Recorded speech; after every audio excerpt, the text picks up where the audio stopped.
I stepped inside. The deep-field, full-phase dimensional transducer was efficient, to say the least. With just the most trifling rough edges of extra-dimensional ghost imaging, I stepped right through to the view deck of the deep-field skybox. Before me, through the view windows, lay thousands of galaxies brought into perspective through extra-dimensional gravitational lensing. To my left, just off the center of the command observation deck, were a few men of power talking together. My immediate first impression was a rude surprise. It was the malodorous perp Harvey Blast, an altered ego mass-clonic proxy for Lund Lud Sud, possibly the most powerful of the corporatist universal innskeep. His regal appearance was little touched by the florid red of single malt scotch used to excess. Blast is a predacious, dangerous predator. I waste few words upon. The other gentlemen with him were of uncertain history. Their presence here was enough proof of guilt by association for me. Welcome to the skybox, Mr. Voevoda. I've been expecting that you might appear eventually. That woman of ours we stole from you, Lush, is quite an attractant. Blast you vermin-like parasite, what is your purpose at this Luft sewer? I see no immediate harem for your amusement here, unless you have decided to walk on the wild side. Scorch of hate, my impertinent philosopher, such language. Have patience, Twitter. Let me explain this present beneficence for humankind, including, unfortunately, you. This is your first visit to one of the more exclusive locations in the universe. Your unintelligent eyes have no hint of understanding in eyeballing our galaxy factory plant operations deep field office to which you have brought your bad attitude. Come over here and take a better look. So I walked over to Blast and stood looking outward into the deep field view of a significant portion of the Universe 1, enhanced with superposition gravity optics. There were a few unexpected, significant operations out there below the skybox. That corporate skybox was an abortion clinic for the natural Universe 1. I thought of the Idaho and Syrenny making her way through that dangerous moonscape northward in quest of the Baffin culture. Harvey Blast inevitably was a corporate sycophant, induction drain.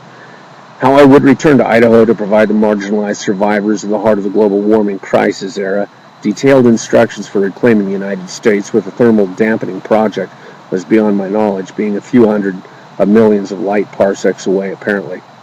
At least I had the time to contemplate the several threads of that quest, macro-Josephson junction back through these free galaxies to a finite space-time density. I can see some unanticipated changes between several thousand galaxies. You are up to some substantial misanthropic activity? What is it? Blast stipulated. Patrick, the red lines between galaxies are allocation of resources, transdimensional corridors to redistribute superfluous galactic mass wealth to better locations in the universe for construction, deposit rent, collect, and materials. We have given a lot of thought into our plan to better shape this universe and not waste all the mass tied up in so many trillions of useless stars putting out light without maximizing rent-paying activities. The entire universe shall live in darkness except as it pays rent to us. Corporate is about bringing every living thing into submission to rent payments forever to a superior ruling class for everything possible, including the rent, to exist.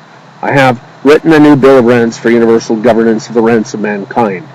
Reallocating the non-working mass of a few hundred million galactic clusters is our first macrocosmic step toward making a universe of main sequence stars only with a perfectly planned, gated community of Dyson spheres and maximum density designers surrounded, matrices at optimally planned intervals for each main sequence star. Through careful economic planning for reallocation of wasted cosmic mass and a new stellar synthesis of main sequence stars, we have increased output of rent-paying and population density of the universe a trillion times. I could see that some galaxies, given close scrutiny, were more orderly than the common wild spiral and elliptical galaxies.